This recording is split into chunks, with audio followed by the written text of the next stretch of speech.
अध्याय 20 साकेत। कौशल नवेश प्रसन्नजीत साकेत में ठहरे थे। वे सेठी मृगार के पुत्र पुंड्रवर्धन के ब्याह में सदबदल साकेत आए थे। राजधानी श्रावस्ती यहाँ से 6 योजन पर थी। सरयू के तट पर बसा यह नगर उस समय प्राची के उत्तरापथ के सार्थ पद पर बसा होने के कारण स्थल व्यापार और नाव व्यापार दोनों का ही मुख्य केंद्र था। उन दिनों सरयू आज के समान शीर्णकाय न था। उसका विस्तार 1.5 मील में था और उसमें बड़े बड़े पोत चलते थे। उस समय साकेत भारत के 6 प्रमुख नगरों में से एक था। प्रसन्नजीत का यहाँ एक दुर्ग और हर्म्य भी था। उसी में महाराज प्रसन्नजीत अवस्थित थे। आम बोरा रहे थे और उनकी सुगंध से मत भौरों के गुंजन वातावरण में गूंज रहे थे। वृक्षों ने नवीन कोमल और मृदु परिधान धारण किया हुआ था। शीत कम हो गया था। सांध्यक्षण मनोरम था। अस्तंगत सूर्य की लाल लाल किरणें नव कुसुमित वृक्षों पर लोहित प्रभा बिखेर रही थी। साकेतवासी तरुण तरुणियों स्वच्छंद सांध्य समीरण का आनंद लेने सरयू तट पर इकट्ठे थे। बहुत रसिका पर नंगे पैर चलकर विनोद कर रहे थे। बहुत नंगे बदन तैराकी प्रतियोगिता की होड़ लगा रहे थे। तरणियों में अनेक कोमल नवीन केले के मनोहर वर्ण वाली आर्य ललानाएं थी। बहुत चंपकर्णी रूप यौवन भार से लदी विष तरुणियां थी। कितने ही कर्पूर सम उज्जवल वर्ण यमनियां थी, जिनका सुगौर चिक्कन सुडोल गात्र मरमर प्रशस्त निर्मित मूर्ति सा प्रतीत होता था। उनके नील वर्ण आंखों और पिंगल केश उनके व्यक्तित्व को प्रकट कर रहे थे। बहुत सी स्वर्ण केशी स्वर्ण वर्णा ब्राह्मण कुमारियां थी।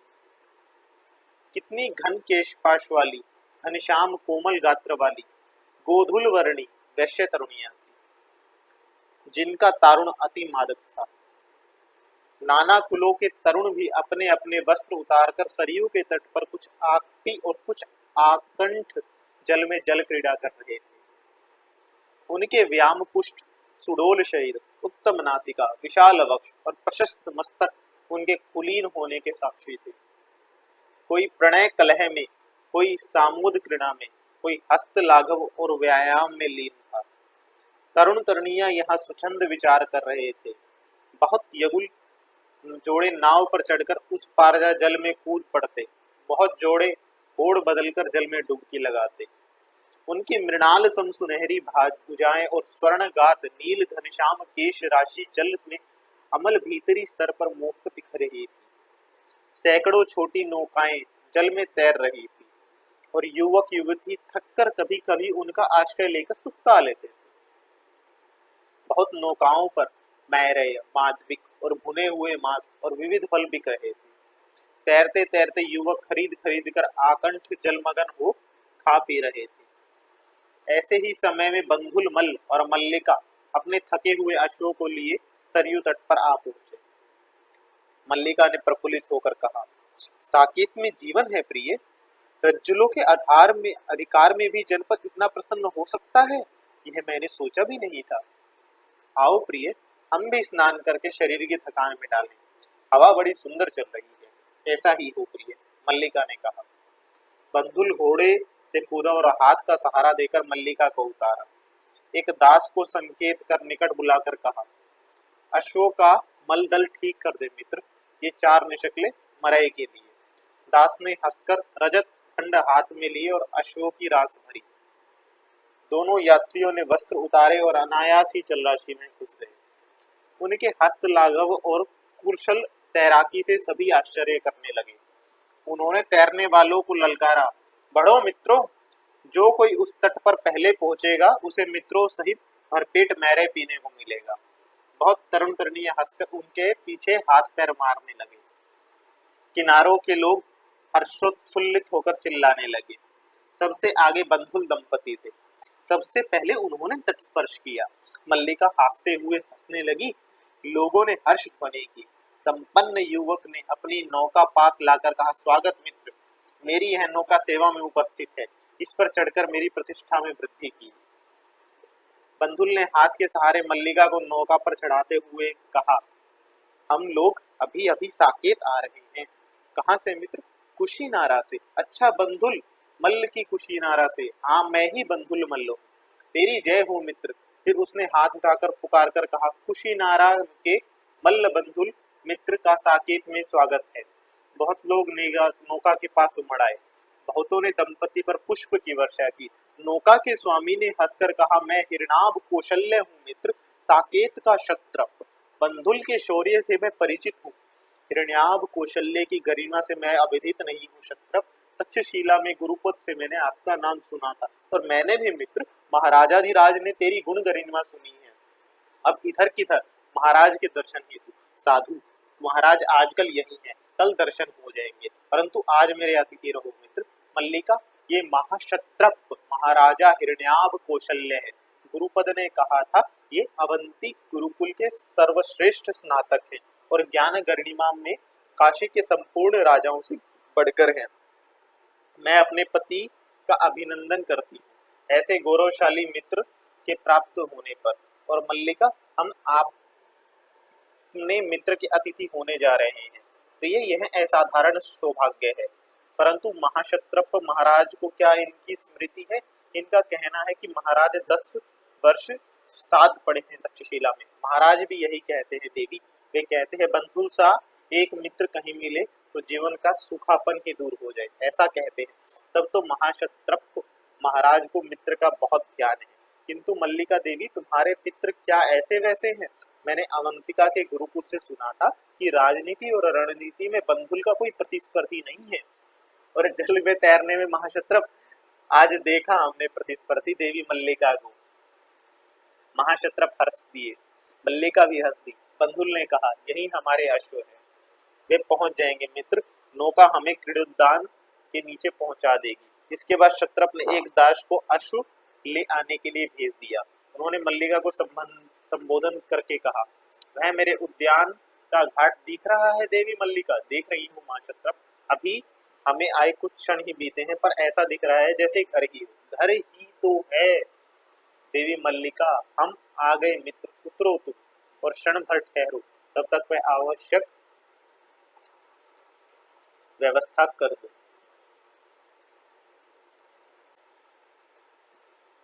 भाग 21।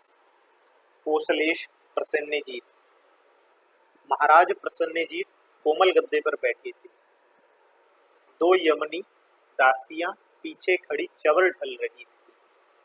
उनका शरीर अत्यंत गोरवर्ण था। आयु 65 से भी अधिक हो गई थी। उनके खिचड़ी बाल बीच में चीर कर द्विफलाबद्ध किए हुए थे। उनकी बड़ी बड़ी मूछनें यत्न से संवारी गई थी, वे कान तक फैल रही थी। वे कोमल फूलदार कौशल्य पहने थे और कंठ बुझा और मणिबंध पर बहुमूल्य रत्नाभार पहने थे। इस समय उनका मन प्रसन्न नहीं था, वे कुछ उद्विग्न से बैठे थे। कंचुकी ने राजपुत्र विद्युत के आने की सूचना दी। महाराज ने संकेत से आने को कहा। विद्युत ने बिना प्रणाम किए आते ही पूछा, महाराज ने मुझे स्मरण किया था। किस लिए? परामर्श के लिए। इसके लिए महाराज के सचिव और आचार्य मांडव्य के यथेष्ट नहीं है, किंतु मैं तुम्हें कुछ परामर्श देना चाहता हूँ विद्युत। मुझे परामर्श की आवश्यकता नहीं है महाराज, राजपुत्र ने घृणा व्यक्त करते हुए कहा।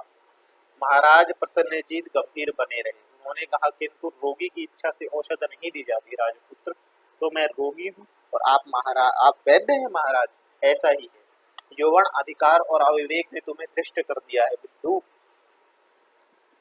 परंतु महाराज को उचित है वे धृष्टता को अवसर ना दे। तुम कौशलपति से बात कर रहे हो विदुर? आप कौशल के भावी अधिपति से बात कर रहे हैं महाराज। क्षण भर स्तब्ध रहकर महाराज ने मृदु कंठ ने कहा, पुत्र विचार करके देखो, तुम्हें क्या ऐसा अविवेकी होना चाहिए? मैं कहता हूँ, तुमने मेरी आज्ञा बिना शाक्यों पर सेना क्यों भेजी है? मैं कपिल वस्तु को निशाक्य करूंगा, यह मेरा प्रण है। इसलिए सुनो तो, आपके पाप के लिए महाराज। मेरा पाप? दुष्ट लड़के, तू सावधानी से बोल। मुझे सावधान करने की आवश्यकता नहीं है महाराज, मैं आपके पाप के कलंक को शाक्य के गर्म रक्त से धोऊंगा। मेरा पाप कहता हूँ सुनिए, परंतु आपके पापों का अंत नहीं है। एक ही कहता हूँ कि आपने मुझे दासी से क्यों उत्पन्न किया? क्या मुझे जीवन नहीं प्राप्त हुआ? क्या मैं समाज के पद प्रतिष्ठा योग्य नहीं हूँ? किसने तेरा मान भंग किया? आपने शाक्यों के यहाँ किस लिए भेजा था? शाक्य अपने करद है। पश्चिम में वत्सराज उदयन कौशल पर सेना तैयार करके बैठा रहा है। पूर्व में मगध सम्राट बिंबसार, वैशाली के लक्ष्मी अलग खार खाए बैठे हैं। ऐसी अवस्था में शाक्यों का प्रेम और सहाय प्राप्त करना था, इसीलिए और किसी को ना भेजकर कपिलवस्तु तुझे ही भेजा था। तू मेरा प्रिय पुत्र है। और शाक्य का दोहित्र विदुढ़ ने अवज्ञा की हंसी हंसकर कहा, शाक्यों का दोहित्र या दासी पुत्र? आप जानते हैं वहां क्या हुआ? क्या हुआ सुनेंगे आप? घमंडी और नीच शाक्यों ने संथागार में विमन होकर मेरा स्वागत किया, अथवा उन्हें स्वागत करना पड़ा, पर पीछे संथागर और आसनों को उन्होंने दूध से धोया। प्रसन्नजीत का मुख क्रोध से लाल हो गया, चिल्लाकर कहा, क्षुद्र शाक्यों ने यह किया? मुझे मालूम भी ना होता। मेरा एक सामंत अपना भाला वहां भूल आया था, वह उसे लेने गया। तब जो दास दासी दूध से संथागार को धो रहे थे, उनमें उन्होंने एक मुझे गालियां दे रही थी। वह कह रही थी, दासी पुत्र की दृष्टा तो देखो, रज्जुलों के वेश धारण करके आया है। संथागार को अधम ने अपवित्र कर दिया। शाक्यों के वंश का मैं नाश करूंगा। आप क्यों? आपका उन्होंने क्या बिगाड़ा है? आपको शाक्यों की राजकुमारी से ब्याह का शौक चढ़ा था, क्योंकि आप राजमद में अंधे थे। पर आप जैसे बूढ़े, अशक्त और रोगी को शाक्य की अपनी पुत्री देना नहीं चाहते थे। खासकर इसीलिए आपके रणवास में कोई कुलीन स्त्री है ही नहीं। आपने माली की लड़की पट्टराजम महिषी पद पर अभिषिक्त किया था। शाक्य अपनी नाक ऊंची रखते थे, पर उन्होंने आपकी सेना से डरते भी थे। उन्होंने दासी की लड़की से आपका ब्याह कर दिया।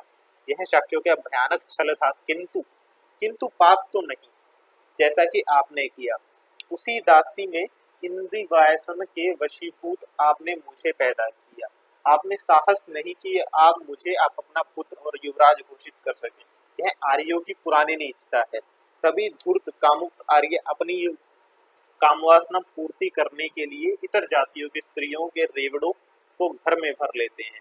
लालच लोभ दे कुमारियों को खरीद लेना, छल बल से उन वशे कर लेना, रोती कलपती कन्याओं को बलात् धारण करना, मूर्छिता मद बेहोशों का कौमार्य भंग करना, यह सब धूर्त आर्यों ने विवाहों में सम्मिलित कर लिया है। फिर बिना ही विवाह के दासी रखने में भी तो बाधा नहीं। आप क्षत्रिय लोग लड़कर, जीतकर, खरीदकर खिराज के रूप में देश भर की सुंदरी कुमारियों को एकत्रित करते हैं, और ये कायर पाजी ब्राह्मण पुरोहित आपके लिए यज्ञ पाखंड करके दान और दक्षिणा में इन स्त्रियों से उत्पन्न राजकुमारियों और दासियों को बटोरते हैं। ऐसे धूर्त हैं आप आर्य लोग। उस दिन विदेहराज ने परिषद बुलाई थी। एक बूढ़े ब्राह्मण को 1000 गाय के सींगों पर मुहर बांधकर और 200 दासियां स्वर्ण आभरण पहनाकर दान कर दी। वह नीच ब्राह्मण गायों को बेचकर स्वर्ण घर ले गया और दासियों को संग ले गया। वे सब तरुणी और सुंदरी थी। फिर क्या उन स्त्रियों से संतान ना होगी? उन्हें आप आर्यों ने मंजे में वर्ण शंकर घोषित कर दिया, उनकी जाति और श्रेणी अलग कर दी। ऐसा ही वर्ण शंकर मैं भी हूँ। दासी पुत्र हूँ। मेरे पैर रखने से शाक्यों की संथागार अपवित्र हो गई। मेरे जन्म लेने से कौशल राजवंश कलंकित होता है। महाराज, मैं यह सह नहीं सकता। मैं शाक्य वंश का नाश करूंगा और इसी तलवार के बल पर कौशल के सिंहासन पर आसीन होऊंगा। अब आर्यों के दिन गए, पाखंडी ब्राह्मणों की समाप्ति आई। आज आर्यव्रत के नाम के आर्य राजे रह गए हैं। सभी राज्य हम लोगों के, जिन्हें आप घृणा से वर्ण शंकर कहते हैं, अधिकृत कर लिए हैं। मैं कौशल, काशी, शाक्य और मगध राज्य का भी आक्रांत करूं, तो ही असल दासी पुत्र विदुर। प्रसन्नजीत के हाथ की तलवार नीची हो गई, उनकी गर्दन भी झुक गई। उन्होंने धीमे स्वर से कहा, किंतु विदुर राजपुत्र, यह तो परंपरा है, कुछ मेरे बस की बात नहीं। तुम्हें भी तो राजोचित भोग प्राप्त है। अवश्य है महाराज, केवल सामाजिक सम्मान नहीं प्राप्त, आपका औरस पुत्र होने पर भी कौशल की गद्दी प्राप्त अधिकार का प्राप्त नहीं, वही मैं छल बल और कौशल से प्राप्त करूंगा। प्रसन्नजीत क्रोध से तनकर गद्दी पर बैठ गए। उन्होंने कहा, विदुर, यह राजद्रोह है। मैं राजद्रोही हूँ महाराज, इसका दंड प्राण दंड है। जानते हो राजधर्म कठोर है, आत्मसम्मान उससे भी कठोर है महाराज, परंतु वह व्यक्तित्व है। हम सब दासी पुत्र वर्ण शंकर बंधुर, जो आप कुलीन किंतु कदाचार आर्यों से घृणा करते हैं, उन्हें सार्वजनिक बनाएंगे। हम आर्यों के समस्त अधिकार, समस्त राज्य और समस्त सत्ताएं छीन लेंगे। मैं तुम्हें बंदी करने की आज्ञा देता हूँ, कोई है? राजा ने दस्तक दी। दो यवनी प्रतिहारिकारें लेकर उपस्थित हुए। विदुर ने ऊंचा खड़ा करके कहा, और मैं अभी अपना धर्म सर से जुदा करता हूँ। विदुर ने भावभंगी और तरफाने के वृद्ध प्रसन्नजीत आतंकित हो अपना खड़ग उठा खड़े हो गए। अकस्मात विदुर ने खड़ग झन से उठा हाथ से छूटकर दूर जा गिरा। प्रसन्नजीत ने आश्चर्यचकित हो आगंतुक की ओर देखकर कहा, यह किसका उपकार हुआ मुझ पर? कुशीनगर के मल्ल बंधु का। महाक्षत्रप कौशल्य हिरण्याभ ने पीछे से आगे बढ़कर कहा। प्रसन्नजीत ने दोनों हाथ फैलाकर कहा, क्या मेरा मित्र बंधुल मल्ल आया है? महाराज की जय हो। मुझे हर्ष है महाराज, मैं ठीक समय पर आ पहुंचा। बंधुल ने आगे बढ़कर कहा, निश्चय, नहीं तो यह दासी पुत्र मेरा हनन कर चुका था। क्षत्रप हिरण्याभ, इसे बंदी बना लो। बंधुल ने कहा, महाराज प्रसन्न हो, इस बार राजपुत्र को क्षमा कर दिया जाए। मैं समझता हूँ अब वे अपने अविवेक को समझ लेंगे। राजा ने कहा, कौशल में तेरा स्वागत हो मित्र बंधुल, विडुब के विषय में तेरा ही वचन रहे। कृतज्ञ हुआ महाराज। तो राजपुत्र, अब तुम स्वतंत्र हो मित्र। विदुर चुपचाप चला गया। बंधुल ने कहा, महाराज को याद होगा, तक्षशिला में आपने इच्छा की थी कि यदि आप राजा हुए तो मुझे सेनापति बनना होगा। याद क्यों नहीं है मित्र? मैंने तो तुझे बहुत लेख लिखे, तेरी कौशल को भी जरूरत है और मुझे भी। कौशाम्बीपति उदयन की धृष्टता तूने नहीं सुनी। गांधार राज कलिंग दत्त ने अपनी अनिद्ध सुंदरी पुत्री कलिंग सेना मुझे दी है, तो उदयन उस बहाने से श्रावस्ती पर चढ़ने की तैयारी कर रहा है। इधर मगध सम्राट बिंबसार पुराने संबंध की परवाह न करके कौशल को हड़पने के लिए कौशल पर अभियान कर रहे हैं। अन्य शत्रु भी कम नहीं है बंधु मित्र, कौशल को तेरी जितनी आवश्यकता है और मुझे भी, वह तो तूने देख ही ली। तो मैं आ गया हूँ महाराज, पर मेरी कुछ शर्तें हैं। कुछ मित्र मैं स्वीकार करूंगा। मैं मल्ल वंश में हूँ। समझ गया, तुझे कभी मल्लों पर अभियान ना करना होगा। मैं राज्य विस्तार नहीं चाहता, जो है वही रखना चाहता हूँ। मित्र कह, और भी कुछ तेरा प्रिय कर सकता हूँ? बस महाराज। तो कौशल्य हिरण्याभ मित्र बंधुल का सब प्रबंध कर दो। जब तक हम साकेत में हैं, बंधुल सुख से रहे। ऐसा ही होगा महाराज। तो श्रावस्ती जाकर मैं तुझे सेनापति के पद पर अभिषिक्त कर दूंगा। तेरा कल्याण हो। अब जा विश्राम कर। समाप्त।